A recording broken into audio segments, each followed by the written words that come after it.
It took 100 games into the season, but the Guardians are back at 500 with 62 games to go. Don't look now, but objects in mirror are closer than they appear.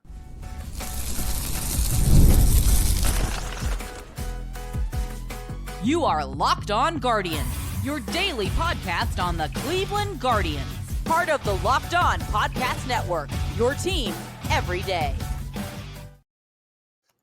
Welcome on into a winning Wednesday episode of Locked On Guardians. But if you're a Guardians fan right now, every day is a winning day. This is Locked On Guardians, our favorite half hour of the day, because we're talking Guardians baseball with all of our everydayers, all of you. We do it every day of the week, talking Guardians from the minors, the majors, the draft, and everything in between every day. I am Justin Lada. I have been doing this podcast with my friend and coach, Jeff Ellis, since October of 2022.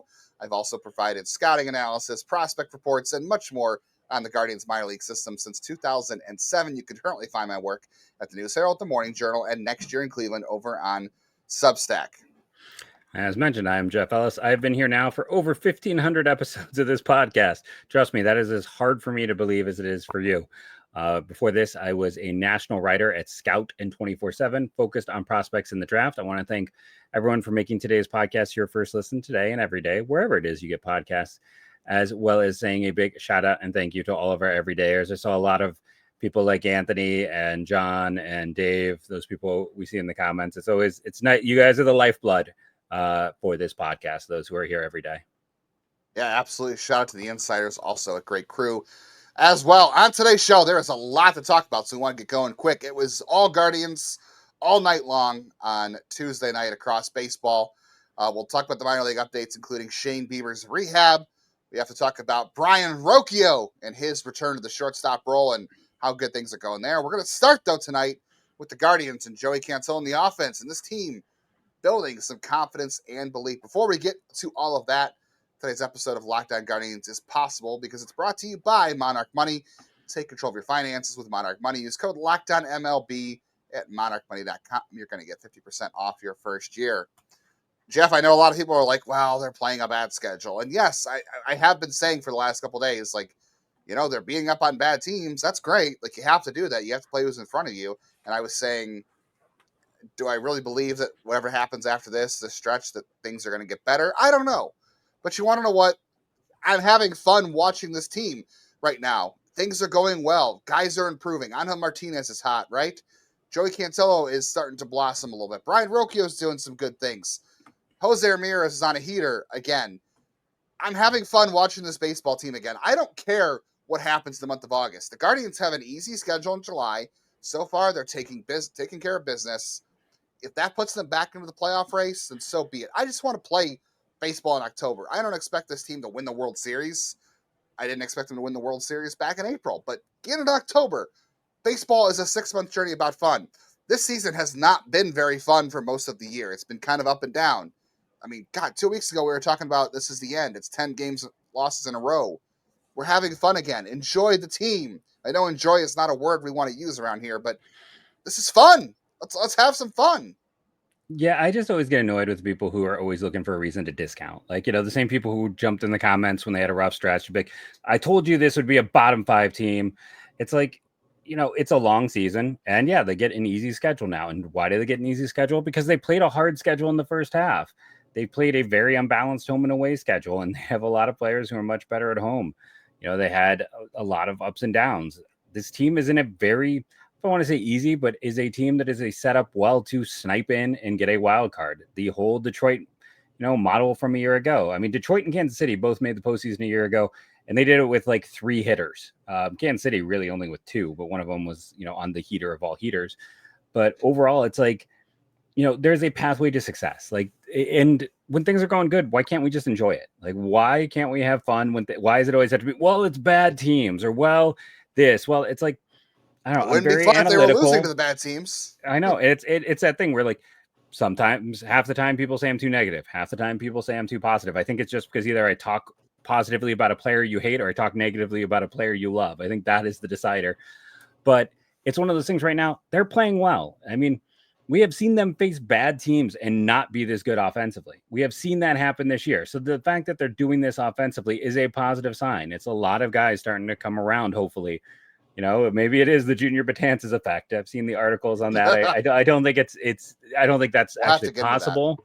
Yeah. It definitely kind of reminds me of Ted Lasso when it was the Keene effect. Roy Kent. Roy Kent, He's not here. Keene, Roy Kent. He's there. He's everywhere. Yeah, but it's like, when he came on. on as coach and everyone wanted to jump on the same way everyone wanted to jump when Corey Kluber got announced. It's like, it's fun when it's someone new and the team's doing well, but it's not just them. Gavin, the pitching staff did a really good job against Oakland in general, and Oakland has a good offense. Baltimore still has some hitters in there. It's been a rough year for them, but there's still some good hitters on that team. And Joey Cantillo went into the fifth without giving up a hit. Like, that's pretty impressive. Yeah. Like, they're doing a lot of things. The bullpen did its job for the most part today, and they're hitting on all cylinders. Like, they're doing the things well that, remember at the start of the year when they were the number one wild card team before they completely fell apart in June? Like, they're doing the things that made them on a potential playoff squad early. When's the last time, Jeff? I shouldn't bring this up because I don't want to be negative, but when's the last time we had a text or anything on the show where we're like, well, that was a dumb boneheaded play? We haven't had those errors. We haven't had those Santana. Yes, on Tuesday, on Monday, you mean? Yeah, the pop up, right? Yeah, but it wasn't like it was a ball he couldn't dig out. It was on a throw from Jose. But no, the Tanner Bybee where he dropped the pop up. And then the home run followed with Laureano. Wasn't a pop up, or was it a fly ball? It wasn't a pop up. No, it wasn't a pop up. It was a catch he didn't make on a ground out. So yeah, that was bad, obviously. But like, it wasn't like one of those things we saw back early in the season, and even during the losing streak where they were making errors in 11 straight games and they were doing all these boneheaded things. They cleaned things up right now. They're playing good baseball. They're playing clean baseball. Joey Cantillo did have a lot of walks, but man, he was unhittable. And like you said, this Orioles lineup, it's not terrible. Like, Ramon Laureano is having a great year. He's crushing lefties, and he did another home run. They still have Gunnar Henderson. They still have Jordan Westberg. They still have Ryan O'Hearn, who's an all-star. Like, Mullins is still a good player. This is still a decent team.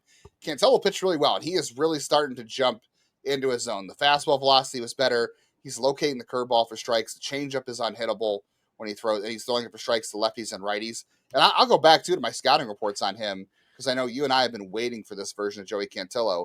And the only reason he's even up is because Luis Ortiz, couldn't stop gambling, apparently, or throwing balls that he could win money on in addition to his salary. And the same with Slade Ciccone. The only reason he is here is because Ben Lively is there. But those guys are seizing opportunities, and they're pitching well. They're fitting into this rotation. For Cantillo's scouting report, I had his curveball as his second best secondary behind the changeup, and it took a while for that to come through for him, but it's got such good depth to it. And he throws it for strikes. He pairs that off his fastball and his changeup. It's so hard to hit, and it's great to see that finally become a weapon for him. And it seems like he is starting to come into his own as a major leaguer, as are other guys in this team. Now, that being said, there's going to be ebbs and flows, but again, young, inexperienced team that's starting to find a little bit of footing and confidence, and that can be a dangerous thing in a good way. No, I agree. Confidence is an underrated aspect of baseball. It really is. Like, I've been talking about reading that scouting book, and that comes up in there all the time. That, like, you can have a great player, but they have to believe in themselves. And it did feel like at points when it got low, they didn't. And right now, they're getting down. They're coming back. They believe in themselves, and we're seeing it every single game. Speaking of guys who believe in themselves, is it time to give back one of the prospects their nickname? Coming up next on today's Locked On Guardians.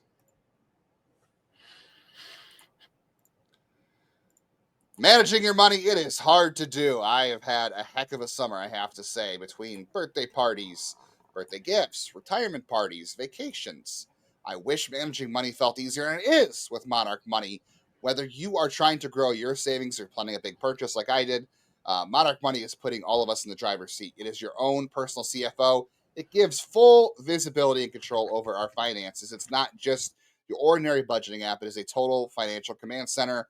It allows us to track all of our accounts, investments, spending in one place. So you're not just really managing your money, seeing where it goes. You're trying to build towards goals. There are some things around the house that we want to do. I need some new lights here. Need a new front door. And how do we get there? I want to go on vacation next year. How do we get there? We got to save money. And that means setting goals. That means using the CFO, Monarch Money, to help us stay on track together with multiple accounts with my wife. Take control of your finances today with Monarch Money. Use code LOCKEDONMLB at monarchmoney.com. for 50% off your first year. That's monarchmoney.com. Code LOCKEDONMLB for half off your first year. Make sure you're tuning into all things Locked On Guardians, Locked On MLB. Hit the bell on YouTube so you can always get our episodes, as well as the Locked On MLB Squad show that comes out once a week. That was out on Tuesday. Next week will be a post-trade deadline Locked On MLB Squad show. Don't miss that.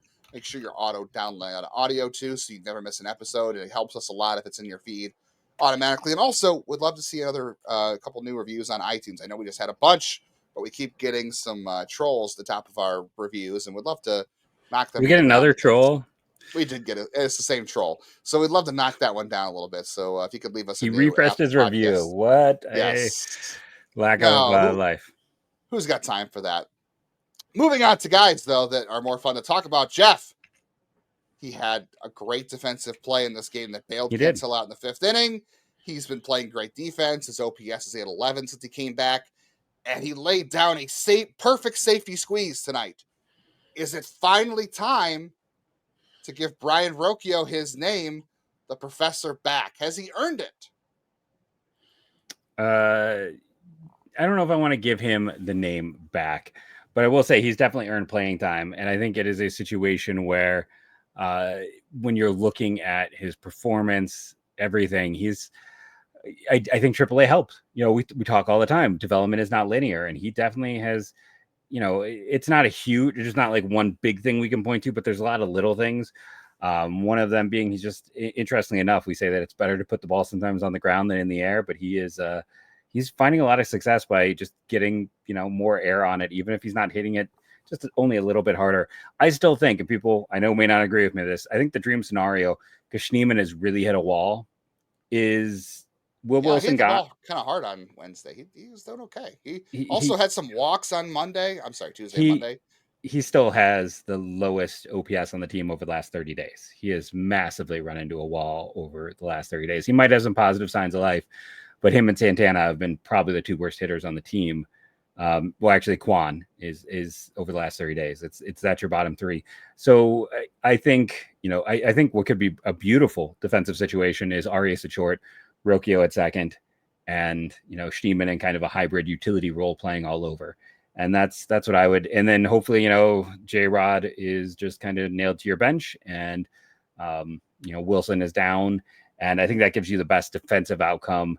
And with it looking like Brito's not going to be here this year, I think that's what I would love to see happen. It probably. Here's the thing: Gabby Arias' defensive metrics are fantastic. He's got the strongest arm. I feel like if you put Rocchio at second base, that really helps with his lack of arm. Like all of a sudden, I think it sets him up to be even more successful. They might end up doing the opposite, but either way, I think it's going to be interesting. Yeah, Brayan Rocchio has been really impressive. Like you said, he hasn't done any single one thing much better since he's come back, but it's definitely small changes across the board. And I think we get caught into the trap of saying like, well, this guy changed his launch angle from negative to positive, and this guy's hitting the ball harder, or he's taking better pitches, he's swinging at better pitches. And you're looking for that big jump, right? And sometimes you don't get there. Sometimes you get these small incrementals. It's moving from an F to a C. And if you can move to an F to a C in 2 or 3 different areas of your game, all of a sudden you're raising the floor of your game. It's the best he's looked at the major league level since he's come up in 2023. And again, we'll go back to the confidence thing. Like, he looks confident, and yep. That's a great thing. It carries over. They were saying on the game tonight that when he was playing poor defensively and he was having a hard time at the plate, it was affecting both sides of the ball for him, and that's why he had to go back to AAA. And when you are playing good like this, you can take the confidence to both sides of the ball and do what he's doing. I mean, that safety squeeze, again, was just fantastic. Like, I know we don't really love bunting all the time, but that was a situation that was good, and it was one of the best. Like, and they need guys in this team that can do those little things, especially if you're not a home run hitting team. And they hit 3 home runs on Monday. Jose was the only home run for them on Tuesday, but they won in different ways. His at-bats look better. I don't know. Like, it's a confidence thing. It really is. And he's still a pretty young player, so I'm not going to give up on him.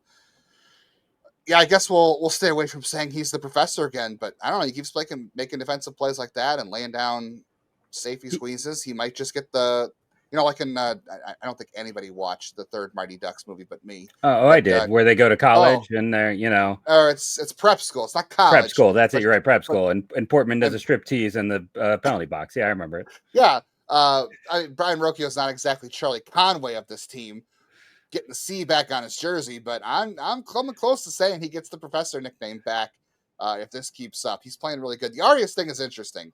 Like, I know there's a lot of people he rehabbed in Columbus on Tuesday. He played 8 innings, and then I think he played the whole game, actually. The thing is with Arias, he's out of options, so you can't just keep him in AAA. And we've seen how this team struggled. Arias struggled when they tried to juggle his positions, right? Right field, center field, third, first, second. He's played everywhere, and I don't think it's good for him to move around. I think we've seen that's bad for him. So, yeah, I agree. Shortstop for Arias and Rocchio for second. The way it should have been out of spring training if Juan Brito didn't get hurt. That's the way it should have been, instead of Arias at second base. Well, I mean, Rocchio was really strong metrically, so I get why they wanted to stick with him in that position. Arias' arm is just so out of place at second. It is. You need to take advantage of that. Rocchio's got an okay arm, but it's not great. Arias just gives you so much more range. He gives you so much more arm. And like you said, Rocchio might take a step forward defensively even more at second base. So I'd be willing to see that too. And it gives you a little more balance. You're not playing Will Wilson once or twice a week. I mean, I'm sure Will Wilson's a nice guy, but holy moly, even though they're in the middle of a really hot stretch right now, watching Will Wilson is painful, even though he had a great day over the weekend and, led the charge offensively. Unfortunately, that means Jonathan Rodriguez has to stay until somebody else in the outfield emerges. I don't know who that's going to be, but we haven't had any news on Chase the Lauder as of yet, but you went to see Dr. Graham, and you don't go see Dr. Graham unless things are not good. Like, you're not just saying hi to that guy and checking in and seeing how his dogs are. Like, it's not a good visit usually. One thing where Rocchio also kind of reminds me of Jimenez, honestly, is that confidence thing with both of them. Like, I think we saw that with both those guys, that they need to be successful, and that successful, is it success breeds more success? Isn't that a saying, I believe? It's, sure. I think, as you talked about earlier, it's just about raising the floor at multiple spots. And then you can, have your platoon with Martinez and Thomas, or give Martinez more playing time. Not Thomas, Jones. Getting my common last names confused. I forgot about Thomas. Yeah, but we'll have Thomas, if he ever gets healthy, is the guy who should replace Rodriguez. Yeah, Rodriguez, and then honestly, you're just kind of looking at a situation where, at some point, no matter what happens, no matter where they are, I hope they trade Carlos Santana, who's one of my favorite players of all time. But let's see what Kefis can do. And Santana has not been super strong. Let's be very honest. Yeah, that hasn't worked out for sure, except for defense, even in light of Monday night. The other thing too with Rocchio too is I have to look and see what's changed since he came back up. But the chase rate in AAA went down, so he was chasing out of the zone less. You talk about comparisons to Jimenez. The nice thing about Rocchio is he does have the ability to not chase, and that's what this team really wants, is guys who don't chase. That's kind of where things are going. Directionally for them, they want guys named Chase, but they don't want guys who chase. But you know what? They're not getting a whole lot of either sometimes, unfortunately. I think if we don't want to give Brayan Rocchio the nickname the Professor back, how will you settle for Rocktober? No, he's looking like October Rocchio. Rocktober? No. Okay. No. All right. Fine. No nicknames. You got to earn a nickname. You got to earn it. One weekend does not give you a nickname. He's got to get some time together where we see that, and then we'll come up with something. Maybe then we can revisit Rocktober or Rocktober. All right. Well, if they get to October and he plays well, I'm using it. It's sticking. All right. Speaking of October, are the Guardians, are they going to get one of their pitchers back and make a run to October? We'll talk about Shane Bieber's rehab stint and all things minor leagues. It was a great night for the Guardians. The minors. Stick around for all that next on Locked On Guardians. If you are running a business, you know that every missed call is money left on the table. Think about the last time you had a service emergency, like a burst pipe. If the first plumber didn't answer, did you wait? Nope. You called the next one. That's why having a reliable business line is so important. And that's why you need Open Phone. Talked about many times. I got an old house here. That's an old HVAC. When it goes down, if the people we have used primarily aren't available, we call someone else. There's no customer loyalty. It's about who gets here first. Because when we have a heat warning tomorrow, I'm not messing around if this thing goes down. and you don't want to lose business because your phone system isn't up to snuff. And OpenPhone is the #1 business phone system that helps you streamline and scale customer communication all from one app. And let's say you're not available at that moment, you have an AI agent to handle after-hour calls, answer common questions, and capture leads, so you never miss a customer again. And a shared inbox, so anyone at your company can jump in and handle the situations. It doesn't have to all fall on you. OpenPhone is offering Locked On Guardians listeners 20% off their first 6 months at openphone.com/LockedOnMLB. That's OPENPHONE.com/LockedOnMLB. If you have an existing number with another service, OpenPhone will port them over at no extra charge. OpenPhone, no missed calls, no missed customers. All right, Jeff. Shane Bieber looked really good on Tuesday night in Lake County. 43 pitches, 30 strikes, 4 strikeouts. He did give up a double and a wild pitch and a sac fly, all that stuff, but he threw his 92, 94. Things were pretty good. That's about, as long as he comes back on Wednesday and says he feels good and he feels like he should, that's as good as it's going to look. And I am sure that there were tons of scouts there in Lake County, hoping that the Guardians, he'll look good and hoping they can trade for him. But I was texting with one of our everydayers, and I was like, who's going to go down if Shane Bieber comes back? Like, this rotation's been on a nice roll lately. Like, you can't send Slade Ciccone down because he's pitching great. Cantillo, maybe his best start of the year right here. Gavin Williams, obviously, and Tanner Bybee not going anywhere. Is Logan Allen the odd man out? Like, he's pitched okay. I don't know who the odd man out is. It's a good problem to have. And here's the thing. These things normally work themselves out. Yes. You can get, I think the idea for Bieber, so he got to 43 pitches. The idea, again, things went perfectly for him. They were saying 30 innings or 45 pitches, whatever comes first. He got through 3 on 43 pitches. That is as good as long as he feels healthy. That is his best outcome as you could have hoped for. So he probably needs at least 2 more rehab starts. I would imagine next outing he's going to probably throw 60 pitches and then maybe have 1 more where he gets to 80. I don't know whether or not they're going to trade him in that time. Like, they're not. I'm sure. I don't think the offer is going to be there.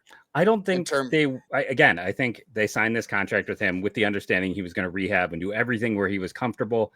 Handshake agreement. I don't even think if he was back for a few starts, they'd be trading him. I think part of this whole deal was because this is very much this is very much a player-friendly organization.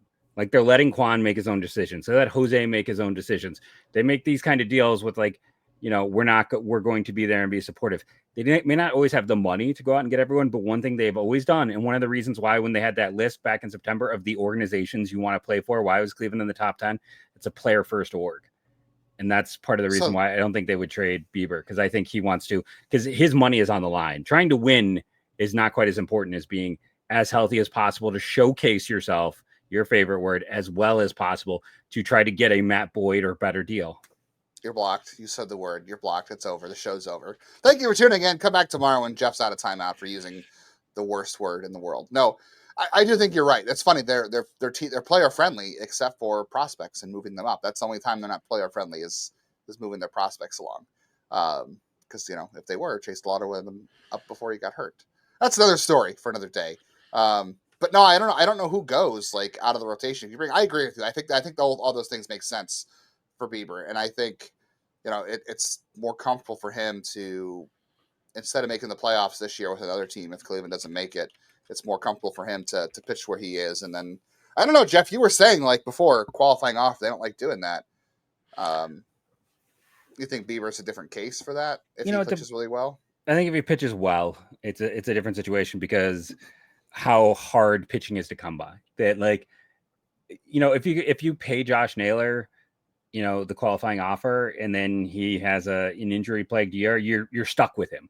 But here's the thing: if Shane Bieber by the deadline has had even an up and down year at $12 million, you can still find a trade partner because that's how much pitching is needed every year. It costs. So you don't get stuck with a pitcher on a 1-year contract. I mean, two things about Bieber, Cobb. Oh God.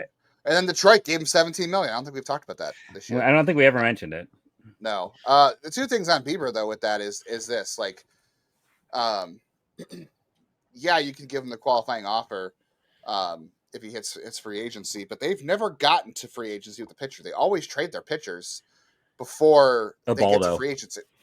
A ball, yeah, okay, they did let Ubaldo pitch down the stretch. That's true. Yeah, he's the one. And the other, and let's be honest, the only reason Bieber is here is because he got hurt. If he didn't get Yep. hurt last year, he would be back. So it's a unique situation for sure. But I don't know who goes. Like, I guess things will work themselves out. But like Cantillo, like, I don't really. He's starting to find his footing as a starter. I'd hate to move him back to the bullpen. Can I throw a wild idea? Oh no. Okay. Okay, so you're going to have to add Messick and Peterson no matter what next year. So you do have that pitching depth. We don't know what's going to happen with Ortiz. Let's just put him in timeout until we get a better idea. I would just say forget about Luis Ortiz existing. That's why I'm putting him in timeout until we hear anything else. He's there. But you do have that depth. You have a few other guys who are moving as well up through the system. I think, if you can, Logan Allen has had a good first half. I don't think it's as sustainable. It's smoke and mirrors, but lefties are always valuable. They have a ton of lefties in the system right now.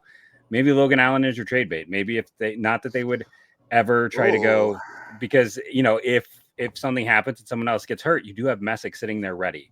And this way you can still keep Cantillo in a starter role where he has a higher ceiling than Logan Allen. You keep Slate Ciccone where he has a higher ceiling.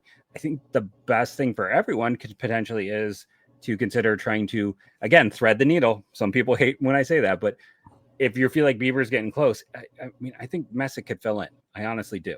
I don't think he's that far away as well. But it's like, I would, if Bieber's getting close, do you take that gamble? It's really threading the needle because is he ready? Is he not? This team loves to take gambles in the first round of the draft. Let's take a gamble on the Major League team. Let's do it. I'm all for it. I don't know what Logan Allen gets you. We can discuss that tomorrow. Yes, I got an idea. So, all right, we'll talk Logan Allen trades tomorrow. If you got a Logan Allen trade idea, shoot us with it. We'll talk about it on comment below. Trade Talk Thursday. But before we get out of here today, Travis Bazzana, 3 for 3 with 3 doubles tonight. Too bad he's washed by all accounts. Yeah. I mean, Jack Caglione and Nick Kurtz made the majors first, so it's over. He was a bust. Christian Moore too, right? The first, well, I don't know how good he's doing, and Cags is neither for what it's worth, but and Chase Burns made it. But the first pitch, that's what I really like to see from Bazzana. It was the first pitch of the game. It was an inside fastball, and he ripped it. It was a 95-mile-an-hour fastball that he ripped it down the right field line for a double, and then he kind of went back to his other, not old ways, but he was working the count. He was fouling balls off. He kept doubling. He kept pulling the ball down the line. That's a good sign that oblique feels good. He is comfortable turning on those inside pitches down the right field line, pulling the ball like he wants to do, and being aggressive in counts. That is a really good sign for him. And he worked a walk later in the game. That's exciting. And Angel Henao had a great night too. Angel Henao took a 95-mile-an-hour fastball on the outside corner and almost hit a home run to the opposite field. I love that guy, man. I'm allowing myself to believe the future. We're talking about all these nice things about Rocchio tonight. And I'm like, well, Henao and Bazzana up the middle sounds really freaking fun. I love it. By the way, Austin Peterson also pitched great in Columbus tonight. It was a good night in the farm system, honestly. It was this is one of the most fun baseball nights we've had all year. Go back to the first segment. It's fun right now. Things are fun. It's the trade deadline. We have no idea where this team's going to go at the trade deadline. I think it's going to be a very minor trade deadline anyway, but maybe they can capitalize on the Logan Allen thing, like you said. I don't know. But Bieber's looking good. He could be coming back. This pitching staff is finding its footing. The offense is beating up on bad pitching like they should, so that gives them some confidence. Just play good baseball from now to the end of the year. The Tigers are on a cold stretch. The Guardians are on a hot stretch. They're only 2.5 back of a wild card. Let's let baseball be fun for the final last 62 games of the year and see what happens. Because right now it's finally fun. For a lot of the year, it hasn't been. I mean, at the start of the month, weren't they like 15 back in the division? Yes. And now they're 8. Yes, and they didn't play for 4 days. It was the All-Star break. Yeah. So we're 22 days into the month. They started the month 15 games down. And again, there was 4 days they didn't play because of the All-Star break, and they're back to 9. And I'm not saying they're going to run the Tigers down, but you know what? If you could make it a race and make it fun and get yourself into the wild card hunt, I just want to see competitive baseball. I've always said, I know not everyone agrees with this. I don't want to be the White Sox. I know they won a World Series in 2005. That's great. If you would have told me back then, hey, by the way, Justin, Cleveland's going to win the World Series this year, but you know what? For the next 20 years, your team is basically going to suck. You know what I would have said? if I still have a chance to win the World Series the next 20 years, I'll take it. I would rather have 20 years of fun baseball than one World Series, because maybe one of those years you win it, maybe you don't. But baseball is a 6-month commitment. And like I said, it hasn't been fun. It's been frustrating for a lot of the year. I like 6 months of fun baseball. See what happens when you get in. I don't want to be the White Sox. Even the Royals. 2015, that was fun. Now, they had a couple more successful years than that, but you know what I mean? Like, I just want fun for 6 months. The Sully summer score, right? Yeah. No, I mean, you look at this team and we've been spoiled, and that's kind of the truth of it. I think we have, all of us were spoiled by just how good this team's been. We forget what it's like to be truly terrible, because we have not been. And they're not truly terrible. They're just frustrating. No, I know. That's what I'm saying. We've not experienced truly terrible in a decade plus. Like, none of us really remember what a season of, many actor truly terrible is. For as much as people wanted to call name out too. But for as much as people wanted to call that this, here we are again. They're 500. They're back at 500. They have had a lot of positive growth, and they're doing it with a lot of the parts and pieces they were hoping for hurt and not able to contribute this year. It's been a team that has been overcome. It's been team adversity in a lot of ways. And I mean, it's fun right now. How can you not enjoy these games where they are battling? They're never giving up. And they're not out of the race. They're truly not out. And their young players are stepping up. Martinez, we talked about Rocchio. We've talked about, talking about Cantillo too today. It's, like, it's the core of not just 25, but of 26 and 27 you're seeing emerge, which should make this extra exciting. 2026 division champs on July 23rd. I said it. Write it down. Take it to Vegas. Take it to FanDuel. Don't come back to me. Tomorrow, please come back. We'll talk Orioles Guardians game 3. We'll see if the Guardians can take the series. They've already split it. We'll talk trade deadline madness. We will talk Logan Allen trade. So let us know yours. We'll be back with you tomorrow. Same channel as always. Make sure you're downloading. Make sure you're always here with us. We love being here with you. Big thank you to Everyday Lion King Jr. and big sorry to Everyday Dave Wendell, who I know is going to be very sad about me saying to trade Logan Allen. But thank you all for joining us, and go Guardians, go.